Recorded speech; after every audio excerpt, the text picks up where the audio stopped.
টুম্পা, তুই আমার বরের সাথে লাইন মারছিস কেন? একদম পিয়ালির বরের সঙ্গে লাইন মারে কি হয়েছে টুম্পা? তোমার বউকে সাবধান করে দাও, কিন্তু আমার বরের মাথাটা খাচ্ছে। মিথ্যে কথা একদম বিশ্বাস করবে না। ঠিক আছে, মিথ্যে কথা যদি হয় তুমি এক্ষুনি ওর স্বামীকে ফোন করে বলো যে তোমার স্বামী ঘরে নেই, এক্ষুনি আসতে বলো, তারপর দুধ কা দুধ পানি কা পানি হয়ে যাবে। আমার কাছে দারুণ প্ল্যান। এনে আমার ফোন থেকে ফোন কর।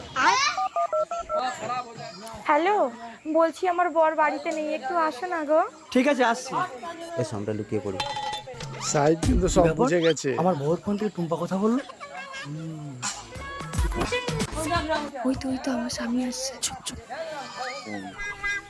আমার স্বামী বাড়িতে নেই, চলো চোখ না। মেরে দিয়েছে। টুম্পা, আমি তোকে বোনের চোখে দেখি, তুই এই কথাটা আমায় বলতে পারলি? আমি তোমাকে ভুল বুঝেছিলাম, তোমাকে নিয়ে আমার আর কোনো সন্দেহ নেই। তোমরা দুই ভাই বোন গল্প করো। রুকো যারা, আমিও তোমাকে নিয়ে অনেক কথা বলেছি টুম্পা, তোমরা দুইজন গল্প করো, আমি আসি। আমি তো ভয় পেয়ে গেছিলাম, ভাগ্যিস তুমি আমাকে জড়িয়ে ধরোনি। তুমি পাগল